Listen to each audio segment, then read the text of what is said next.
Hello friends, नमस्कार दोस्तों। हवा बहुत तेज़ चल रही है पीछे, इसलिए मुझे माइक हाथ में पकड़ के वीडियो बनाना पड़ रहा है।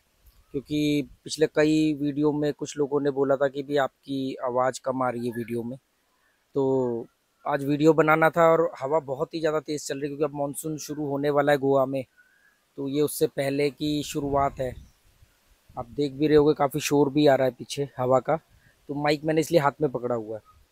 तो आज मैं एक बहुत ही ऐसे टॉपिक पर बात करने वाला हूँ जिसको मुझे लगता है कि बहुत कम लोग ही समझ पाएंगे, क्योंकि ज़्यादातर हम लोग बहुत जल्दी राय बना लेते हैं। मैंने जो मैं ऐसा तो नहीं कहूँगा मैंने कोई पूरी दुनिया घूमी है, पर ज़्यादातर मैंने जो लोगों से बात करी है इंडिया में और इंडिया से बाहर, जो भी मैं 4-5 देश गया हूँ और वहाँ पे कई लंबे लंबे वक्त रहा हूँ मैं। तो मैंने ये पाया कि इंडियन लोग, मतलब ऐसा नहीं कि बाकी लोग भी होंगे, पर जितना भी मैंने देखा उनके कंपैरिजन में इंडियन लोग ज़्यादा भावुक होते हैं, इमोशनल होते हैं।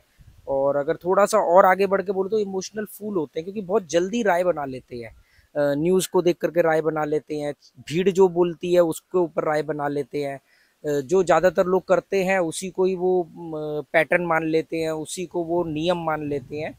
वो सवाल नहीं करते हैं कि मतलब इसमें कोई कमी पेशी तो नहीं रह गई, या इसको और सुधार की जरूरत है कि नहीं है। वो कहते नहीं, दुनिया कर रही है तो इतनी दुनिया पागल तो नहीं हो सकती, उनका सिंपल सा लॉजिक होता है। या भीड़ जिस तरफ जाती है वो वैसे ही। तो ऐसे ही बहुत सारे लोगों ने बोला कि यार आप ना, अब मूवीज के ऊपर मेरे को कमेंट आते कि आप कश्मीर फाइल के ऊपर रिव्यू करो। तो मैंने उस समय कश्मीर फाइल को लेकर अपने बच्चों की एक होम स्कूलिंग क्लास ली थी, तो उसमें काफ़ी लोगों ने मुझे भला बुरा बोला था। आज वो लोग गायब हैं, क्योंकि मुझे मतलब उस समय उन्होंने कश्मीर फाइल को देशभक्ति की पिक्चर माना था। आज सब सामने आ गया कि भाई वो पिक्चर एक कमर्शियल मूवी थी। उसके ऊपर कुछ लोगों का दर्द बेचा गया, बहुत सारे इमोशनल फूल लोगों को। उन लोगों ने उस दर्द को खरीद लिया, ये सोच के कि हम देश का भला कर रहे हैं, और बेकार की चीज़ों में पड़ गए। और वो जो डायरेक्टर था या प्रोड्यूसर था या जिन्होंने भी वो पिक्चर बनाई, वो लोग खूब माला माल हो गए। पिक्चर सुपर डुपर हिट रही, उन्होंने बहुत ज़्यादा पैसा कमा लिया। और जिन लोगों का दर्द बेचा वो आज भी दर्द में है, उनके लिए कोई कुछ नहीं हुआ, वो सब वही है। तो इस तरह की मूवीज एक पैसा कमाने के लिए बनाई जाती है, लोगों के दर्द को बेचा जाता है, जज्बाती लोगों के जज्बात को भुनाया जाता है।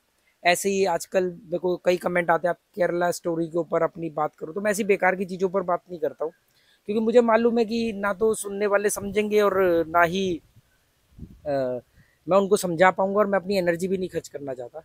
पर ऐसी एक मूवी और थी, ये तो चलो प्रोपेगेंडा मूवी, या साफ दिख रहा है पैसा कमाने के लिए किसी के दर्द को बेचा, कुछ किया।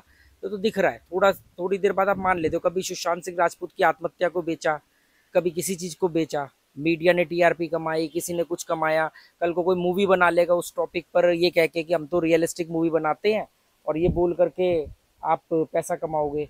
ऐसे ही आजकल बायोग्राफीज के ऊपर मूवी बनती है। भाग मिल्खा भाग देख करके आपको कहाँ से वो आर्ट मूवी लगी, वो टोटली कमर्शियल मूवी है, और उसका नाम है कि वो बायोग्राफी है मिल्खा सिंह की। तो मूवी अच्छी है बुरी है वो अलग बात है, उसके पीछे का इंटेंशन क्या था बनाने का, वो मेन है। इसलिए मैं ज़्यादातर मूवीज़ जब देखता हूँ, मतलब बहुत कम मूवीज़ देखता हूँ, पर ज़्यादातर उनमें से मूवी उनके डायरेक्टर कौन है, प्रोड्यूसर कौन है, वो बायस है कि नहीं है, वो दक्षिणपंथी हैं या वो क्या है, वो समझने का, क्योंकि जो भी वो होंगे वो उसका टच देते हैं उसमें, है ना। तो आज मैं बहुत ही एक ऐसी मूवी जिसको शायद ही कोई उसमें कमी ढूंढ निकाले, उस मूवी के बारे में बात करना चाहता हूँ। तो वो मूवी है लंच बॉक्स। आप कहोगे यार ये तो बड़ी शानदार मूवी है, इसमें तो ठीक है, थोड़ी स्लो है, बोरिंग है, पर एक समाज के एक पहलू को दिखाया गया है, और बहुत अच्छी मूवी है, इसको ऑस्कर में जाना चाहिए था, नॉमिनेट हो सकती थी, ये हो गया वो हो गया, ठीक है। उसके बाद इंडिया के अंदर एक यूपीएससी मटेरियल यूट्यूब पर पढ़ाया जाता है, मैं भी उसको बहुत पढ़ता हूँ, वीडियो देखता हूँ, सुनता हूँ। वहाँ से मुझे बहुत सारे चीज़ों के बारे में मालूम पड़ा। तो उसमें एक सबसे मशहूर टीचर है, यूपीएससी के टीचर हैं, जो आजकल बहुत ही बड़े स्टार बने हुए हैं सोशल मीडिया पर और इंडिया में, मतलब इंटरनेट पर। यूपीएससी के मटेरियल में जो लोग यूपीएससी में दिलचस्पी रखते हैं उन लोगों के लिए तो वो एक तरह से गॉड फादर कह लो, या मतलब कुछ भी कह लो आप उनको, ठीक है। और मैं पर्सनली भी उन्हें बहुत हद तक पसंद करता हूँ, क्योंकि उनका जो समझाने का तरीका है, उनका जो एग्जाम्पल्स देने का तरीका है, बहुत बढ़िया है। मतलब मैं बहुत कम लोगों से कुछ मुद्दों पर प्रभावित होता हूँ, उनमें से वो भी है एक, कि हाँ यार इन्होंने, इनके पास कुछ चीज़ें हैं जो इनका बताने का तरीका है, जो इतना सरल तरीका है। ठीक है, पर इसका मतलब ये नहीं कि मैं उनसे 100% सहमत हूँ। जैसे अभी उन्होंने एक लल्लन टॉप पर इंटरव्यू दिया जिसका थंबनेल ये था कि ताकि लोग मुझे मरने के बाद याद कर सके। देखो, जो जितना मैं उनको जानता हूँ, वो ओशो से प्रभावित है, वो चारवाक की सभ्यता से प्रभावित है, चारवाक की आइडियोलॉजी से प्रभावित है, वर्तमान में जीने को महत्व देते हैं। अब एक आदमी वर्तमान में जीने वाला व्यक्ति ये कहे कि ताकि लोग मुझे मरने के बाद याद कर सके, ये तो फ्यूचर में जीना हो गया ना, फ्यूचर के लिए काम करना हो गया। तो मतलब मैं इस बात से असहमत हूँ। अभी आ रहा हूँ उसी मूवी पर, थोड़ा सा मैं, आपको मालूम है मैं ज्यादा बोलता हूँ। तो मैं ये कहना चाह रहा हूँ कि ताकि मेरे मरने के बाद यो लोग मुझे याद कर सके, ये बहुत गलत आइडियोलॉजी है, ये भविष्य में जीने वाली आइडियोलॉजी है। मेरे जीते जी मेरे सभी ज्ञानेंद्रियों के सामने, पूरी तरह अनुभव करते हुए मेरे सामने मैं किसी व्यक्ति, एक व्यक्ति के भी काम आ जाऊं तो बहुत है। मेरे मरने के बाद मैं 10 करोड़ के काम आऊँ, दैट इज नॉट इम्पोर्टेंट। मेरे जीते जी मैं क्या कर रहा हूँ, क्योंकि मरने के बाद पता नहीं ना आपने जो किया है वो काम आएगा कि नहीं आएगा। गांधी जी को नहीं मालूम था ना कि उनके मरने के बाद नोटों पर उनकी फोटो छपेगी, या उनके मरने के तमाम 70-75 साल बाद क्रिटिसिज्म के बावजूद भी उनको देश से हटाया नहीं जा सकता, कहीं से उनको हटा नहीं सकते। ठीक है, या सुकरात को नहीं मालूम था ना कि मैं जहर का प्याला पी रहा हूँ पर 2,500 साल बाद भी लोग मुझे याद रखेंगे। तो ये जितने भी लोग थे, बुद्ध ने ज्ञान प्राप्त किया अपने मरने के बाद के लिए नहीं प्राप्त किया, उन्होंने जीते जी ज्ञान प्राप्त किया और लोगों को जीते जी जिया। वो अलग बात है कि ऐसे लोगों को मरने के बाद ज्यादा ख्याति मिल जाती है, ज्यादा पॉपुलैरिटी मिलती है। ओशो उस समय जितना पॉपुलर थे, आज उससे 10 गुना ज्यादा पॉपुलर है। उस समय बहुत लिमिटेड लोग ही ओशो के बारे में जानते थे, जो उनके संपर्क में आते थे, क्योंकि इतने माध्यम नहीं थे। पर आज इंटरनेट की क्रांति के बाद में ओशो को दुनिया जानती है। जो नहीं, जिसका कोई पाला भी नहीं है पड़ा आज तक ओशो या ओशो के आसपास की चीजों से, वो भी ओशो के बारे में जानता है। तो ये जो होता है ना कि ताकि मेरे मरने के बाद लोग मुझे याद कर सकें, ये बहुत गलत चीज है। आप वर्तमान में जीते जी बेहतर काम करो, वो बेहतर काम जो है वो अपने आप ही आपको बड़ा बना देगा, जीते जी भी। और सही होगा, लॉन्ग डिस्टेंस तक काम करने वाला आपकी आइडियोलॉजी होगी, इंटेलेक्ट हो गया आप, तो वो आपके मरने के बाद भी आप को दुनिया याद करेगी। पर क्योंकि मुझे दुनिया याद करे मरने के बाद, इसलिए मैं कोई काम करूं, तो ये मुझे थोड़ा सा, मैं कुछ चीजों में उनसे असहमत हूँ। दूसरा आती है बात, back to the point, lunch box movie तकरीबन तकरीबन ज्यादातर लोगों ने देखी होगी, और जिन्होंने नहीं भी देखी होगी उन्होंने सुना जरूर होगा, और उन्होंने बिना देखे ही ये कह दिया होगा बहुत बढ़िया मूवी है। तो और स्पेशली जब इन्होंने कहा, कई अपने कई एक दो क्लासेस के अंदर बोला कि भाई मैं बड़ा हैरान होता हूँ कि यहाँ पर कैसी कैसी मूवीज ऑस्कर को चली जाती होती है, पर लंच बॉक्स मूवी जैसी मूवी पिट जाती है। या इनसे पूछा गया कि आपकी फेवरेट मूवी कौन सी, तो उन्होंने कहा लंच बॉक्स। मैं उसको बहुत साल पहले देख चुका था लंच बॉक्स। पहली दृष्टि में मुझे भी बहुत अच्छी लगी, मतलब प्रथम दृष्टि कहते हैं ना, फर्स्ट एस्पेक्ट, मतलब पहले दृष्टिकोण से बहुत अच्छी लगी, सबको ही अच्छी लगेगी। और कईयों को तो 10 बार भी अच्छी लगेगी। बोरिंग होने की वजह से वो बात अलग है, वो दूसरी बार ना देख पाए, पर अच्छी लगेगी। मैंने उस मूवीज को जब समझने की कोशिश करी, मैंने कहा यार ये मूवी तो एक निराशावादी मूवी है। आप ध्यान से उस मूवी को देखो, मूवी पूरे दो करेक्टर के इर्द गिर्द घूमती है। वो दोनों करेक्टर जो है वो हीन भावना से त्रस्त है, हारे हुए, अपनी जिंदगी में हारे हुए व्यक्ति हैं, एक कमजोर व्यक्ति हैं, जो परिस्थिति के अंदर उस परिस्थिति की दबाव में ही जिंदगी जी रहे हैं, जिनके पास अपनी बात रखने का दम नहीं है। एक दो हारे हुए कमजोर लोगों की कहानी दिखाई गई है, जो इत्तेफाकन एक दूसरे से जुड़ जाते हैं। उसमें वो अपनी महत्वाकांक्षाओं को लागू करना चाहते हैं, अपनी वो जो परंपराओं की जो उनकी कंडीशनिंग हुई, उस बाउंड्री को लांघने की कोशिश भी करते हैं, पर लास्ट में पीछे हट जाते हैं, या एक पीछे हट जाता है। मोटी बात यह कि मतलब वो जो मूवीज को देख करके ना, मैं हमेशा बात बोलता हूँ कि मजबूत लोगों के बीच में रहो, मजबूत लोगों को देखो, मजबूत लोगों से सीखो। कमजोर लोगों को अगर देखो या सीख, कमजोर लोगों से देखो या उनके बीच में रहना पड़े, तो उनसे एक चीज सीखो कि ये गलत है और कमजोर नहीं बनना।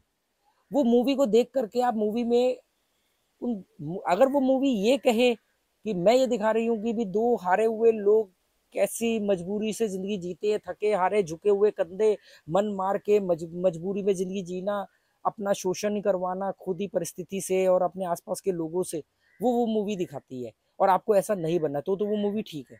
पर वो मूवी को जो लोगों से मैंने उस बारे में बात करी तो लोगों का बड़ी अच्छी है। क्यों अच्छी है? नहीं, उसमें दो लोगों की कहानी सुनाई दिखाई गई है, जिंदगी का वो पहलू दिखाया गया या अरे उसमें कुछ भी दिखाया गया है, आपने क्या उसमें से ऑब्जर्व किया, आपने क्या समझा, ये तो बताओ। तो वो उनको नहीं मालूम। मैं कह रहा हूँ कि इससे तो आप गलत चीज समझ लोगे। हर आदमी जो बेचारे वाली दृष्टिकोण से जिंदगी जीता है, मैं बेचारा, मेरे को मेरे आसपास के लोगों ने समझा नहीं, मुझे धोखा दिया, मेरी परिस्थिति ऐसी, मेरा बाप होता तो मैं ये करता, मेरे पापा के पास पैसा होता तो मैं ये करता, अगर मैंने वो एडमिशन कर ले लिया होता तो ये करता, अगर मेरी इससे शादी हो गई होती तो ये हो जाता, अगर इससे शादी नहीं होती तो मैं वहां होता। ये जो इस टाइप के जो लोग होते हैं ना, वो मूवी उनको बड़ा आराम देगी, सिंपति देगी। उसमें वो उस दो हारे हुए करेक्टर के अंदर वो अपने आप को देखेंगे और तसल्ली पाएंगे।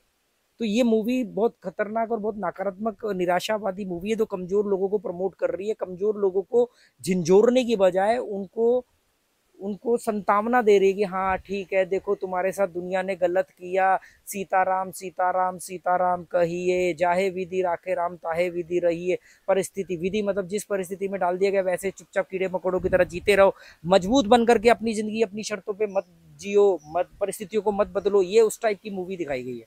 लास्ट में बड़ा घिसते पिसते, मतलब जिंदगी जीते जीते हुए उनमें कनेक्शन बन जाता है, आकर्षण काम करने लगता है, फिर जाकर के वो थोड़ी सी उनमें से हिम्मत आती है, उसमें भी एक व्यक्ति वापस पीछे हट जाता है, दूसरा भी अपने घर लौट जाता है, या जो भी होता है उसमें। मतलब मजबूत मूवी नहीं है।